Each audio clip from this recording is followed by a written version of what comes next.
All Over the Road New Orleans is brought to you by CoinTrader Inc. Mind your money, and recorded in front of a live studio audience. First and foremost, Elon Musk. Who the hell does Musk think he is? He has absolutely no right in shutting down USAID.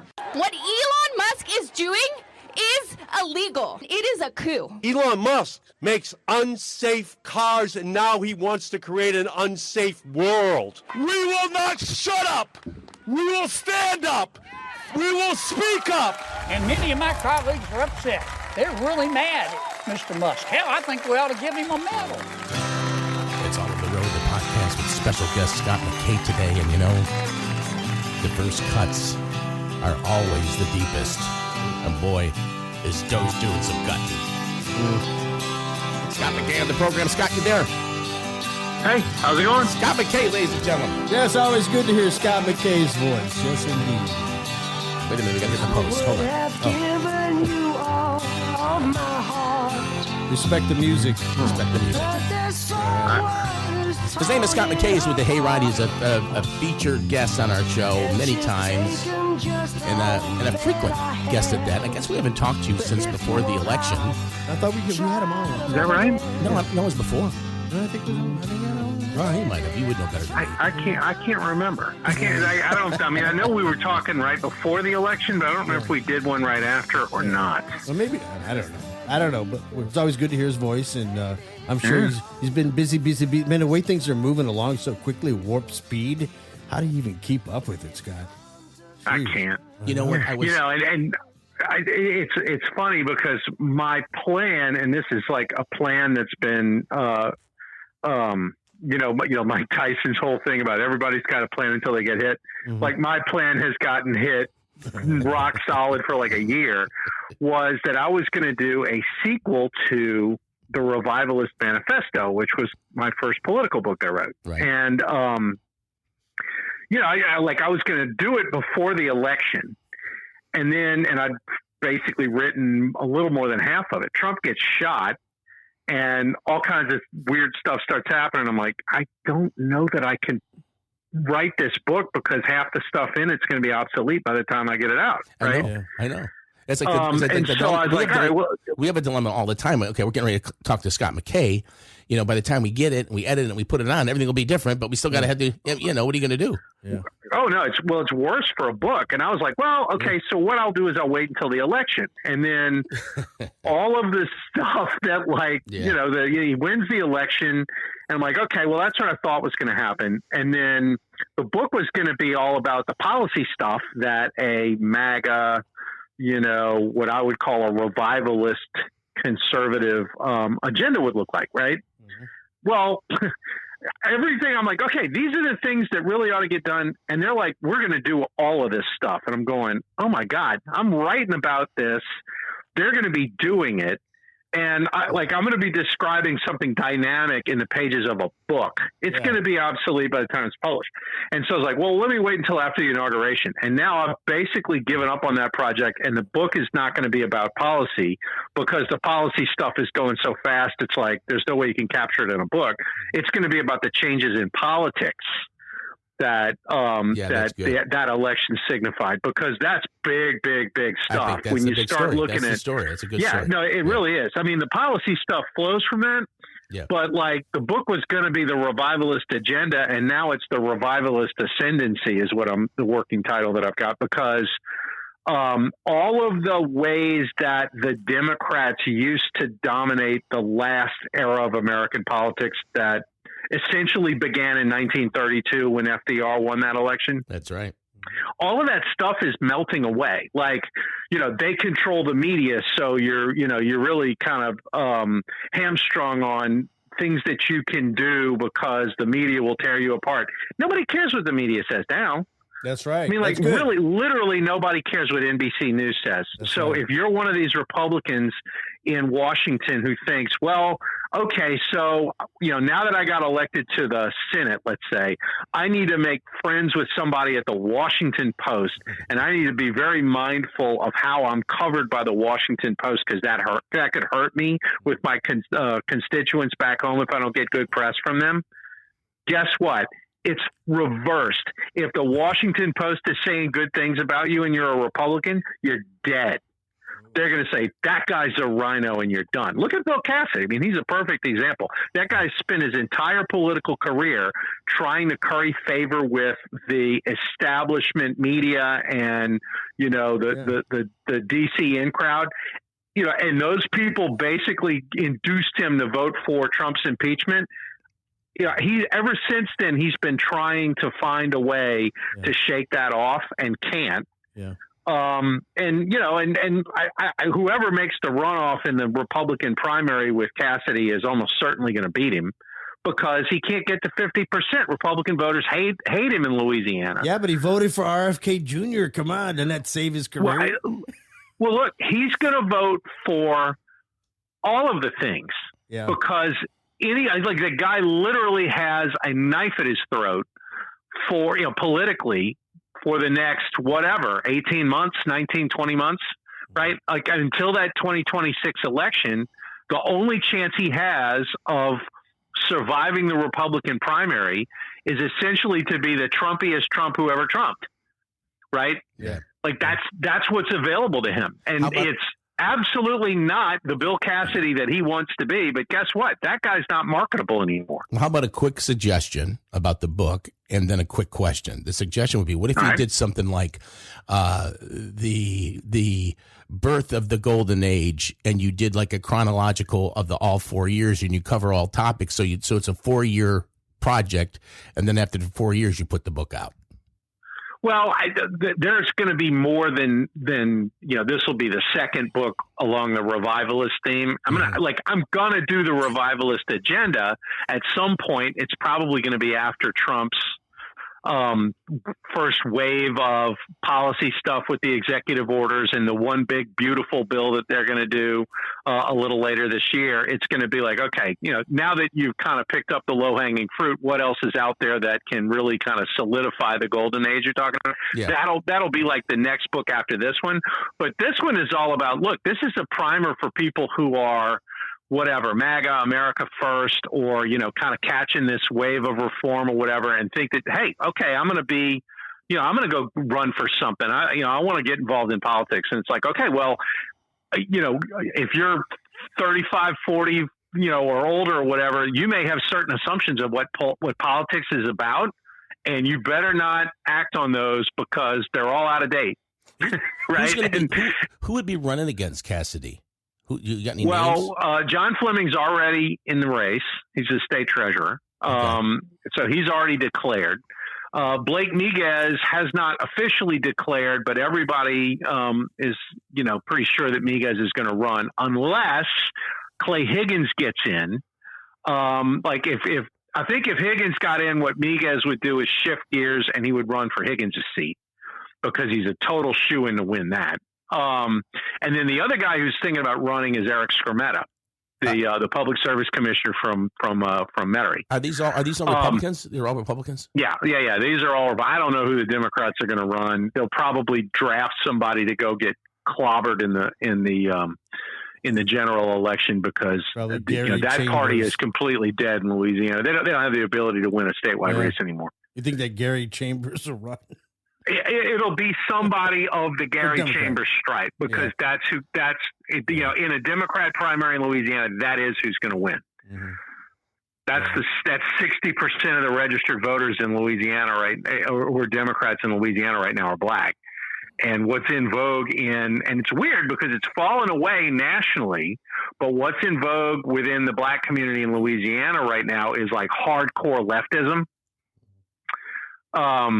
That, you know, like the black community nationally is like running away from that because it turns out it doesn't actually work to try to govern anything. Right.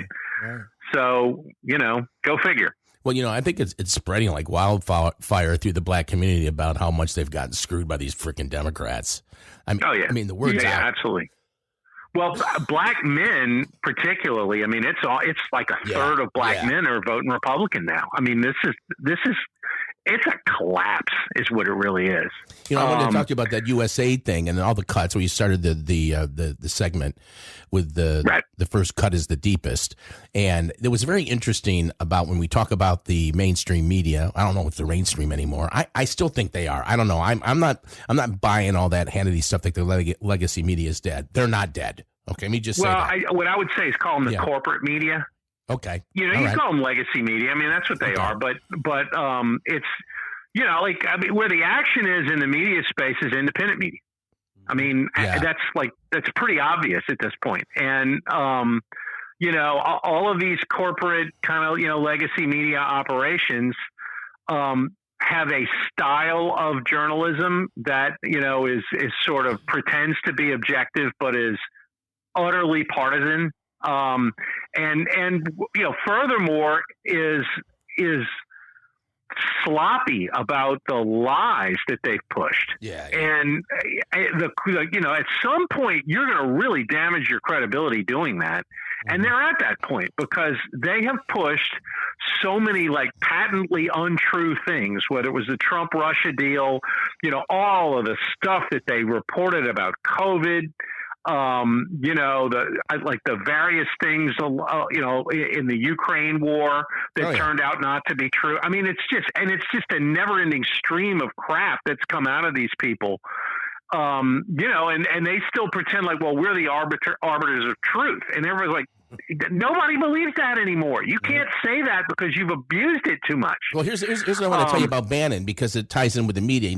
First of all, I think Bannon was the one guy in the first term that knew what was going on when many people didn't. And I think Bannon's a guy that knows what's going on. The problem with Bannon is nobody wants to put Bannon on because he looks like an unmade bed and he's got all this baggage.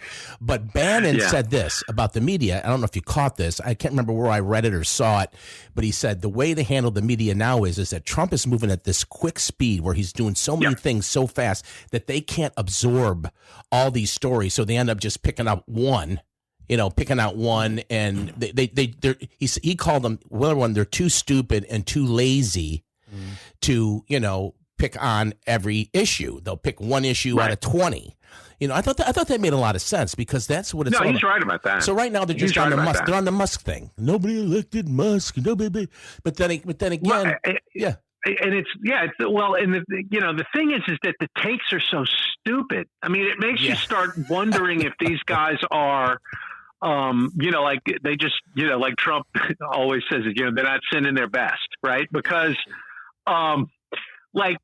who elected Elon Musk? The answer is the American people. He spent 3 months on the campaign trail talking about DOGE. Hey, you put us in and we're going to audit the federal government. We're going to find the waste and we're going to scrub it out. And people were like, this sounds really good. I don't mind if, Trump mean tweets or does whatever the hell he wants. That's what I want to see happen. When you get Maxine Waters, screaming at the white boy at the door of the Department of Treasury while they're inside auditing the thing, the entire populace of the American people is just like, somebody go snatch that wig off her head. Come on, let's have some fun, right? Nobody takes her seriously. She's sitting there. Her and some other ones are sitting there pulling on the door like a kid after Chuck E. Cheese closes. Like, hey, let me in. I know. That's exactly what they look like. I'm telling you. Then you got, Liz Warren in her puffer jacket with the freaking saucer cup eyes, screaming and yelling. Absolutely no one in America wants to hear from Liz Warren. No, and you know what? She's out of everybody. If you put she looks like Hitler. When mustache on her. When she going on like crazy, just stick a mustache on her. She's Hitler. She's more Hitlerish than any Hitler I've ever seen. She's like. I bet she's related the to way that woman rants and raves is 100% the way Hitler ranted and raved. It's unbelievable. I mean, like without question. It's and the thing is it's like,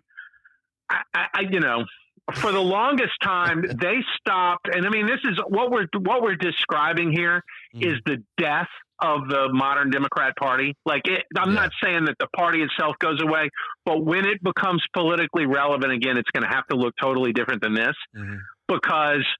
And none of us were around in 1933 after, FDR got elected and the Republican Party basically went into a 20-year swoon and didn't come out of it until, Dwight D. Eisenhower got elected in 1952, basically saying, I'm not going to change any of this stuff that FDR did, right?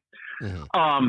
This is where the Democrats, it's like the 1933 Republicans is who the Democrats are. Like, the entire foundation of their party is now discredited, and they have nothing that they can shift gears to, because it's all identity politics. It's all the government, is going to solve all the problems. I mean, they are literally running around going, you're going to shut down USAID and Russia and China are going to dominate the world because we're not. And it's like, because we're not doing what?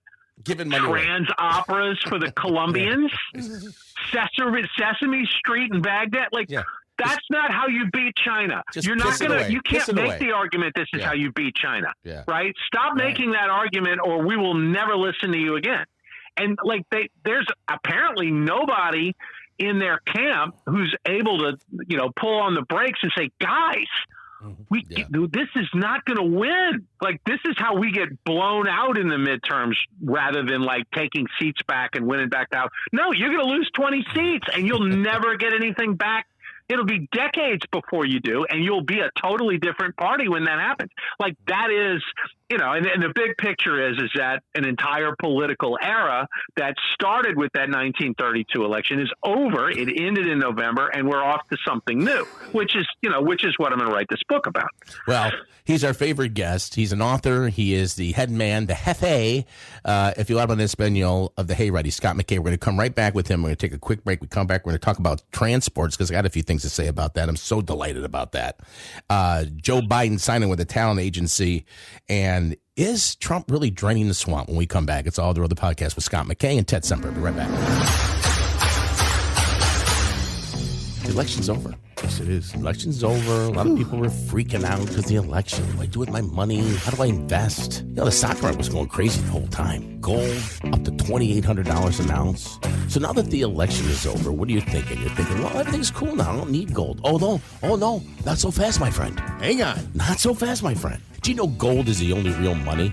Do you know gold is your only protection against a monetary collapse, like the dollar just going bye-bye? Listen, we're not out of the woods yet. This is a very, very anything can happen world. So what do you do? How do you protect your money? Well, you get something tangible, Ted. You don't sock your money in the bank. You don't sock your money in the sock. You put it into something hard, and that's gold. And the people at Coin Trader Inc. can help you. All you got to do is call them, tell them the King of All Podcasting sent you. Guess what? They're going to give you some free silver. Ooh, absolutely free. They call it minding your money. Look, they've been in business for over 30 years. They're the best of the business. They sponsored this podcast. Give them a call. Coin Trader Inc. Mind your money. And tell them the King of All Podcasting sent you. And many of my colleagues are upset. They're really mad at Mr. Musk. Hell, I think we ought to give him a medal. The guy's as smart as Einstein's cousin. Okay, we're back with Scott Mckay and Ted, my sidekick here. And of course, I was so delighted about the transports thing. But I got to tell you this, okay? The Olympics just ended. I think those Olympics are about to start. When was the last Olympics? A couple of years ago? It seems like it was just yesterday. Well, it was 24. Yeah, but winning, I got to tell you, the only reason why I watch, first of all, I hate NBC. Yeah. And anything on NBC, I probably won't watch, okay? But Scott, I found myself watching the Olympics to see the transgenders compete against the women. Is that sick? Is that sick or what? Is that sick? Well, I think that you file that under let it burn, right? Yeah. Other than that, there's really nothing to watch. I mean, the Olympics has just become something, who cares? Right. I mean, most of the Olympic sports are like the non-revenue sports on American college campuses, right? It's like cornhole in the Olympics now. Cornhole in the Olympics. I know. It's just ridiculous. But no, I was really glad to hear about that, and it was so precious to see Donald Trump sign that with all those girls. That was beautiful. Those athletes are on him. Yeah. I don't know about you, but that was probably the most touching moment of his presidency so far. I was moved by it. I really was. I don't know if it was just me. Oh, no, it wasn't just you. Yeah, no, I mean, absolutely that's true. I think, to me, the most touching moment was Maxine Waters demanding the security guard's ID at the Treasury building, but I'm a little different than than a lot of folks. That really caught me in the feels. But what struck me when Trump did that signing was like, what a gift! Like, they gave him that moment with just by being stupid. right? Like, how in the hell could the Democrat Party own the opposite side of that issue? It's an 80-20 issue. And there was a really fun discussion. Like, Scott Jennings is turning into one of my favorite talking heads on TV. He goes on CNN, and they put him in a room full of Democrats who are just snarling at him, and he annihilates them like all the time. But, Jennings is over, and he's like, how many 80-20 issues are you guys going to be on the wrong side of? Like, this is how you lose everything when they just assume that you're wrong about every single issue that comes up. That's how you lose all the support you have. And like, he's haranguing them on this, and they're all, that's not true. And it's like, name an issue you're on the 80% side of, right? Do you think it's really like the one they bring up is abortion, and they're on the 20% side of that because they're for abortion on demand and all the way up until the kid's birthday, which they've managed to message against their own position and say, well, the Republicans want to make it illegal, and it's like, there's not that much making abortion illegal. There is a whole lot of making abortion legal until for the full 9 months, even now, right? And so. Like that's their best issue. And even that, like 1 out of 6 people actually agree with their position. And so like how do you rebuild the Democrat Party? Like what do you rebuild it off of? Well, we hate Trump, and the country's like, well, we kind of don't. Yeah, well, they're going to try to rebuild it the way they built the whole movement from the beginning. And that's 17-year-old white women turning 18, and they're the wackiest of all the liberals. The black chicks don't go for it. They don't. Well, black chicks are uniformly Democrat. Right. But they tend not to be as socially radical as like these it's not just teeny bopper white girls. It's unmarried women. And actually the weird thing is in 2022, that's what it is. Unmarried that demographic was D plus 37. Mm-hmm. It was D plus 26, I think. So like Trump made up a lot of ground with unmarried women from 2022 in the midterms to last year's election. And he got, something like a third of black men. I don't know that he did any good with black women, but he's getting the Hispanic vote. Like all of these, sort of pockets of identity politics that the Democrats have absolutely depended on, really not as strong as it used to be. And then what that does is their whole party's built on community organizing and machine politics. And if you can't just turn out on, North Baton Rouge, right? Like if you can't just turn out all the votes in North Baton Rouge and places like that, then it gets a little harder to win elections because you actually have to convince people, that you're right and win votes individually. They haven't had to do that in a while. And Obama built their whole party on the basis of community organizing and doing that as a substitute for actually convincing people of their point of view. And so, they're not that good at retail politics anymore. They're definitely not that good at political debate anymore. And it's like, okay, so how do you rebuild your party? And they were facing a situation like this in 1988 after Dukakis had gotten blown up by George H.W. Bush. But they got bailed out because H.W. basically betrayed his own voters, especially when he went back on the no new taxes pledge. And they were able to sort of shift gears behind Clinton, who did the whole new Democrat centrist play that he did. Like, is that even available to him now? Can you even get through a Democrat primary as a, kind of rational centrist? And I mean, I don't remember who did this. I think it might have been Quinnipiac. But some pollster a few days ago put out a test ballot for 2028 in the Democrat primary. And the numbers were like this. It was Kamala was at 33. Are you kidding and Buttigieg was at 9. Newsom was at 7, AOC was at 6, and Josh Shapiro was at 3. None of those people, right? They can't win with any. Well, I mean, like Shapiro would be the most likely. Shapiro would be the most likely. And he's got 3. That just shows you how stupid they are. Well, I mean, the thing is like Shapiro is the guy. Everybody during that primary or during that election last year was like, well, they should have had Shapiro on the ticket because that when they lost Shapiro, that was when they lost the election.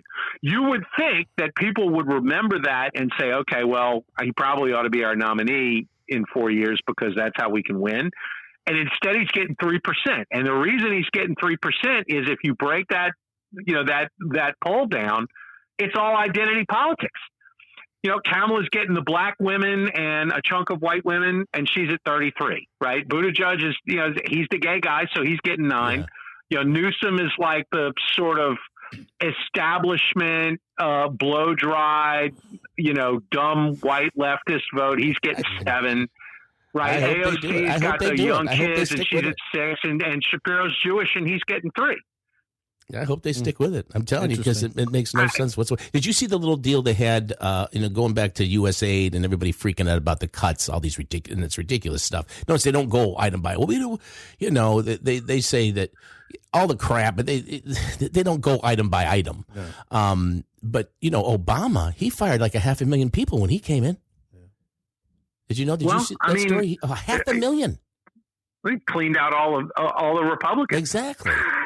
So it was okay when he did it. It was okay. It was like when Hitler took over.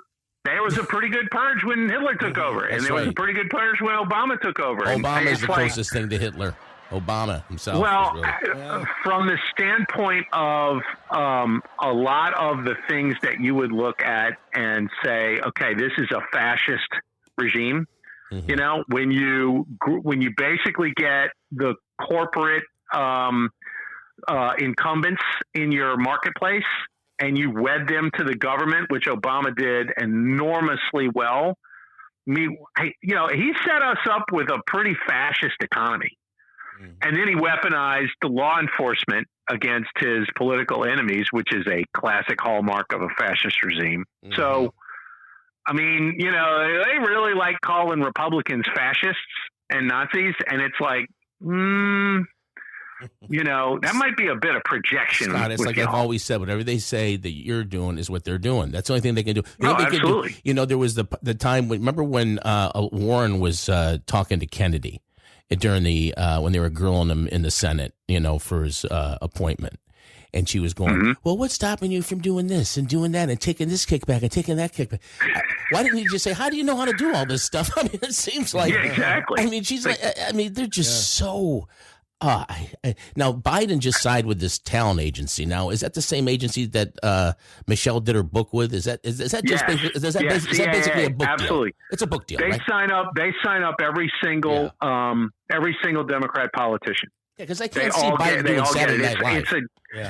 He's not going to do anything that you sign with a talent agent to do, other than somebody will ghostwrite a book for him. Yeah, that's what I'm thinking.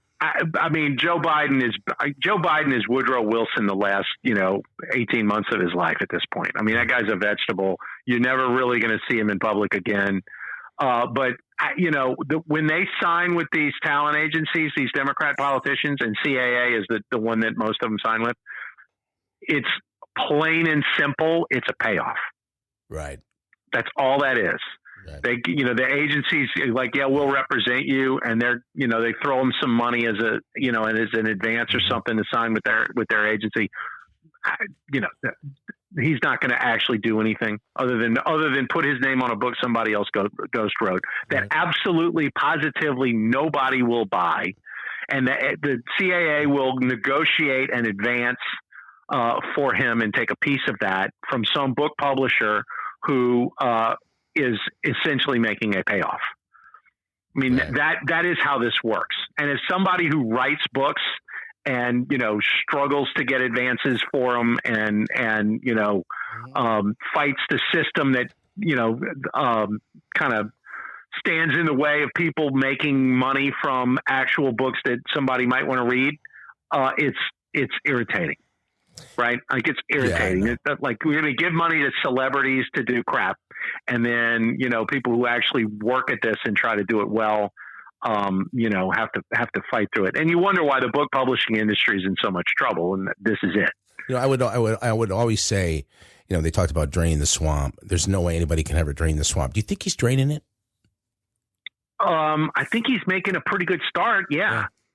Well, what's really interesting about this, right? Well, what's really interesting about this is, they're going through this agency by agency and the amount of waste that they're finding. I mean, draining the swamp from a power standpoint, all of that is certainly for real, but the waste that they're finding, like Elon was like, when he started talking about it, he says, we'll cut $2 trillion out of the budget. And then he kind of walked it back and said, well, we probably will cut $1 trillion. Oh, then they start actually going in there, and it's like, you can cut more than $1 trillion. Easy. Mm-hmm. Easy. Like, you really can. Like, without actually making any cuts that regular Americans would feel. Hey, if it's it there, gets to the point where you can do that. If it's there, Big Balls is going to find it. Big Balls is you heard that guy got hired back, right? Yeah, that's what I hear. Yeah, so how does that? A guy got hired back yesterday and this morning, which was awesome. And it was J.D. Vance said, hey, I don't agree with what this guy said, but we didn't hire him to make racial policy. Everybody deserves a second chance. The guy's a coder. If he doesn't like Indians, then that's his business. He's just doing a job. Well, how does that DOGE department or whatever it is actually work? So Elon Musk, we know he's not elected. Is he actually hired by the government? I don't know. Of course, he's some sort of special employee of the White House. So then I don't know exactly how all that works. I heard he's doing it for nothing. But he and his people, whoever they are putting this staff together that are doing all this work, and Big Balls is just one of the guys. Yeah, he's just one of the guys. But they say he's a high school kid. Yeah, he's a teenager, 19 or something. Yeah, Big Balls. Yeah, he's. And they keep saying Elon Musk is doing this. And yes, he's doing it, but it comes down to Trump. I mean, he has the final decision on each and every one of these items, right? Yeah. No, I mean, so this whole thing is blaming all this on Elon Musk. And it's like, no, these guys are working for Trump. Yeah.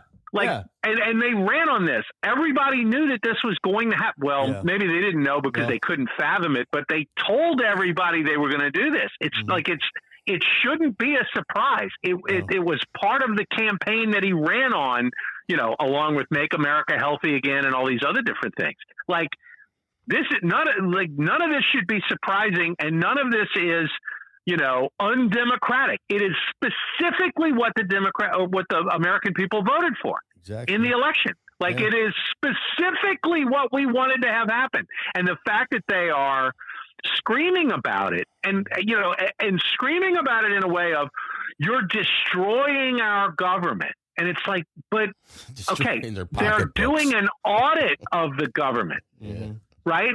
And what's been destroyed so far is the stuff that is patently wasteful and abusive and corrupt.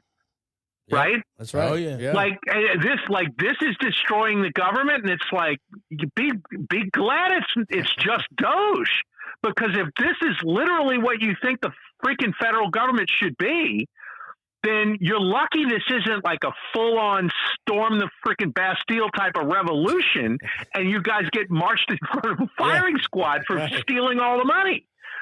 Well, DOGE will go down, Scott, is the greatest political idea in history. I mean, I'm telling you, that was a great idea. And Bondi, for the next 4 years, she's going to fight for DOGE tooth and nail. So, it's going to be a rough 4 years for the Democrats, no doubt. I'm going to take another break here. We'll come wrap it up with Scott in a minute. It's All Over the Road, the podcast with the world-famous Scott Mckay. We'll be right back. Hold on.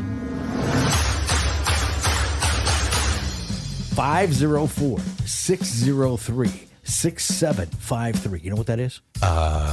Lit pizza? No.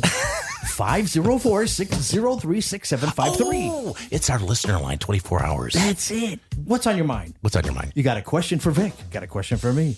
You got a comment? You got something to say? A critique of the show? Yes. Hey. And we'll put it in the show, and you'll be a big star, and people will love you. 504-603-6753. God bless Joe.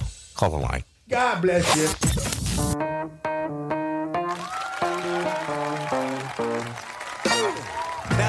All right, it's All of the Road, the podcast that runs the number one podcast in the state of Louisiana and in the country of Ethiopia, in case you did not know. That's right. I'm Victor Del Giorno, the king of all Numbers podcasting. don't lie. Posed on me by the JP Power and Associates. We're here with Scott Mckay with the Hayride. He's an author. He's our favorite guest. He's on all the time. Can I ask him a question? Yeah, go ahead. Real quick, like, this is what I've been wondering about. You know, all these executive orders that are being signed. I mean, Trump has signed, what, it's a couple hundred so far or whatever it is.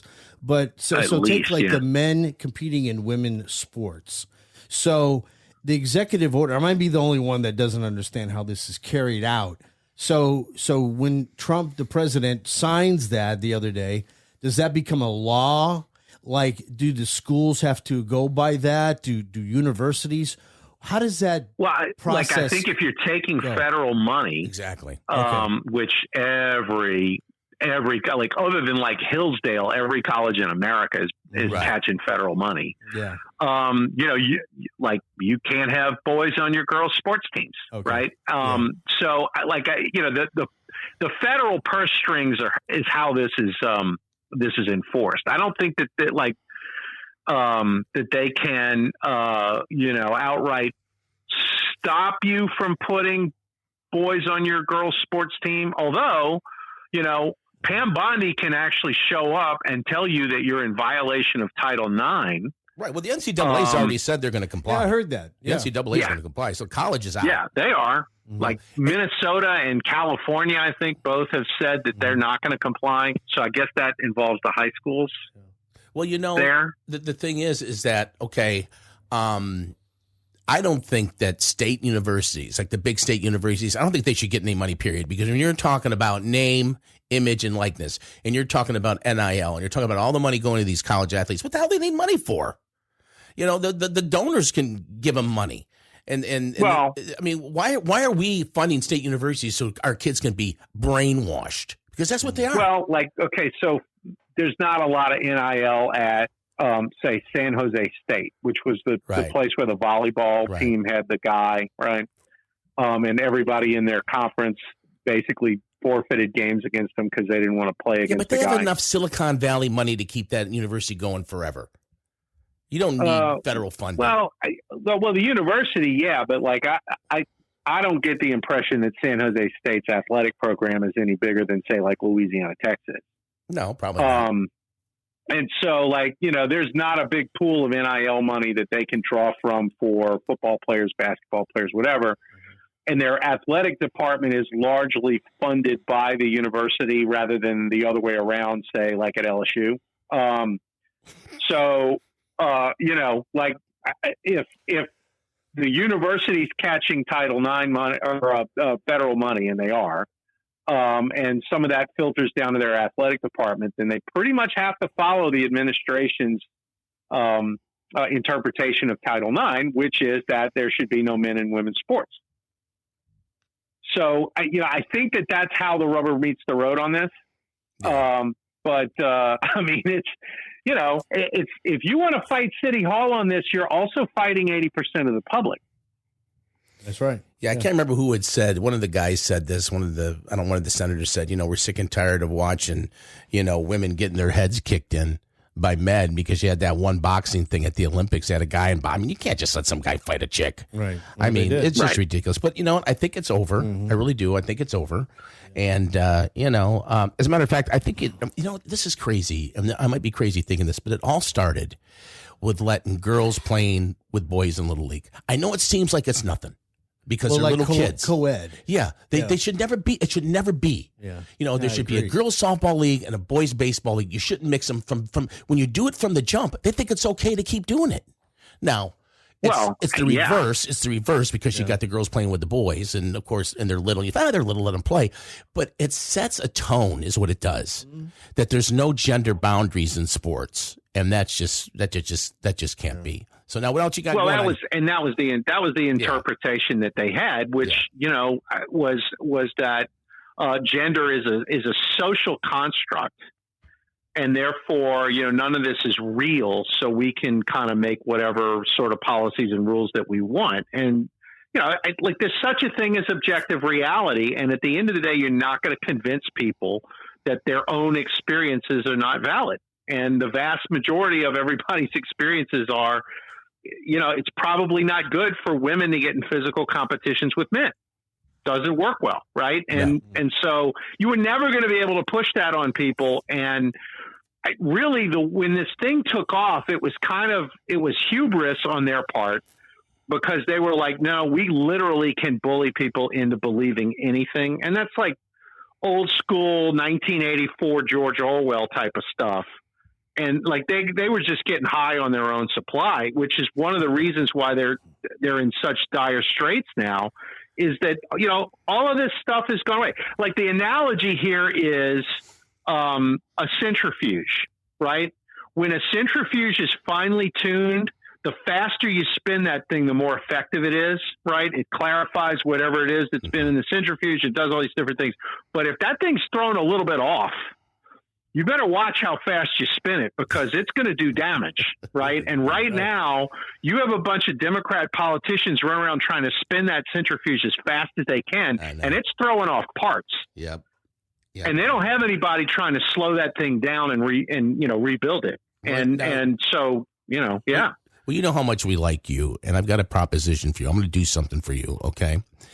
I don't know if you know this or not, but my little brother, Michael, is a syndicated talk show host on the premier radio networks. All right. So I did know that. Yeah. So he's got a morning show. It's called Your Morning Show. All right.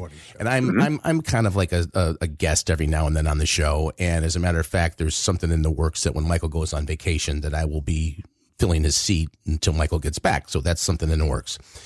But I want to get you on his show. Okay, so I'm going to talk to Michael, and I'm going to get my man Scott Mckay on the national syndicated show, because you need to be a guest on that show. He will just love you. I think I don't think between the two of you, I don't know who's going to talk, but it's going to be tough.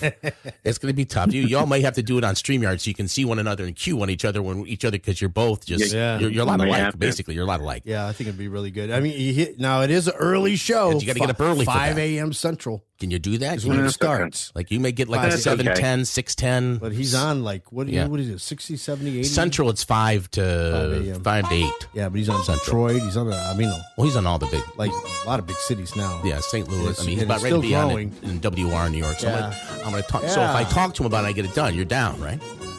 All right. Yeah, sure. Absolutely. That'll work. You can plug the book. Appreciate that. You plug the book, everything on 300 Radio. See, there are some perks to knowing me.